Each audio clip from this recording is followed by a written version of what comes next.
Saudi Arabia just spent over $3 billion to take over professional golf. Not sponsor it, not partner with it, take it over. And most people have no idea how deep this goes, or what they're actually buying.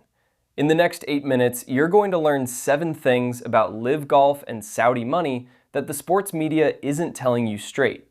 We'll cover where the money actually comes from, why the PGA Tour caved, what the world's best golfers got paid to switch, how this connects to a larger geopolitical strategy, what Saudi Arabia actually owns now, why it matters for the future of sport, and what happens next. Let's get into it. $3 billion. That's not a rumor. That's what analysts estimate Saudi Arabia's public investment fund has committed to LIV Golf since its launch in 2022. But here's the thing. They're not trying to make money from golf. Not yet. The Public Investment Fund, or PIF, is Saudi Arabia's sovereign wealth fund. It's chaired by Crown Prince Mohammed bin Salman, and it manages over $700 billion in assets. LIV Golf is a rounding error on that balance sheet. What it's not is an accident. This is a deliberate, government-backed investment into soft power, using sports to reshape how the world sees Saudi Arabia. Golf isn't the point. The brand rehabilitation is the point, and they're willing to lose money for years to get it. So why would the PGA Tour, the most powerful golf organization on the planet, negotiate a framework deal with the very entity that was trying to destroy it? Because the money got too big to fight. When LIV Golf launched in June 2022, the PGA Tour banned every player who joined. Dustin Johnson, Phil Mickelson, Bryson DeChambeau, suspended. The tour filed legal counterclaims. It looked like a war. Then, in June 2023, the PGA Tour announced a stunning reversal, a framework agreement to merge commercial operations with LIV and the DP World Tour, funded by Saudi money. Players, fans, and even members of Congress were blindsided. The PGA Tour didn't beat LIV Golf. It got absorbed by it. The terms are still being finalized, but Saudi Arabia is now at the table of the sport they were banned from 18 months earlier. Let's talk about the actual player contracts, because the numbers are jaw-dropping, and they explain everything about why top pros made the jump. Phil Mickelson reportedly received over $200 million as a signing bonus alone. Dustin Johnson received somewhere between $100 and $150 million. Even mid-tier players on LIV are earning guaranteed money they'd never see on the PGA Tour, where earnings are purely merit-based. LIV events have no cut. Every player gets paid, and the season is only 14 events versus the PGA's 40+. For most players, it wasn't about the competition. It was about locking in generational wealth with a smaller workload.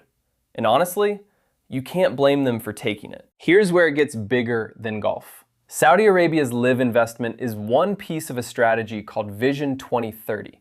And when you understand that, the whole thing clicks into place. Vision 2030 is Crown Prince MBS's plan to diversify Saudi Arabia's economy away from oil. Part of that plan involves turning Saudi Arabia into a global destination for sports, entertainment, and tourism. They're hosting Formula One, they signed a 10-year deal with WWE, they're pursuing an NFL game, they own Newcastle United in the English Premier League, and now they have a foothold in golf. Each acquisition is a building block: legitimacy, tourism revenue, and international goodwill. LIV Golf isn't a sports league. It's a line item in a national transformation strategy worth trillions of dollars. But it's not all smooth sailing. The backlash has been real, and the term you keep hearing is sports washing. What does that actually mean, and does the criticism hold up? Sports washing is the idea that a country or regime uses sports investment to distract from or launder its international reputation. Critics point to Saudi Arabia's human rights record, the murder of journalist Jamal Khashoggi, the treatment of political dissidents, the restrictions on women's rights before 2017. They argue that by associating with beloved sports figures and global leagues, Saudi Arabia normalizes that record. Supporters argue that engagement, not isolation, drives reform, and that plenty of Western money comes with its own moral baggage. The debate is real, but neither side stops the money from moving. And in global sports, money moves everything. So what does Saudi Arabia actually own right now? And what's still in play? The portfolio is larger than most people realize. Through the Public Investment Fund, Saudi Arabia owns significant stakes in Nintendo, Uber, Boeing, Lucid Motors, and dozens of other global companies. In sports specifically, they own Newcastle United FC, have a controlling stake in LIV Golf, are the title sponsor of the ATP Tour in several regions, and have hosted or secured rights to boxing's biggest fights, including Anthony Joshua matchups and the Fury Ngannou card. Golf is just the most controversial piece. Saudi Arabia isn't buying into sports. It's building an empire inside the global attention economy, and sports is the fastest track to global eyeballs. So what actually happens next? Here's the honest answer, and it's not what either side wants to hear. The PGA LIV framework deal has been stalled by legal disputes, player lawsuits, and political pressure. Members of the US Senate called it a national security concern and launched a formal investigation.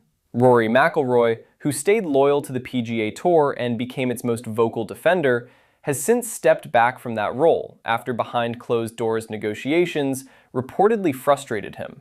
The tour is bleeding leverage with every passing month. The most likely outcome?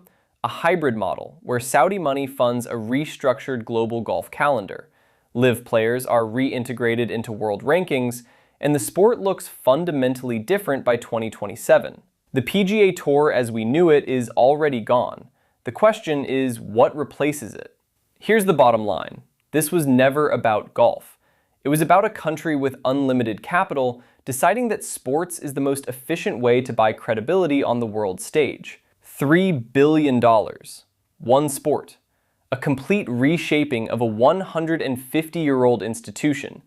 And they're just getting started. If you want to understand how money actually moves in modern sports, watch what Saudi Arabia does next, because golf was just the warm-up. Drop a comment below with which sport you think they target next. And check out our video on how private equity is buying up sports leagues, because this story connects directly to that one.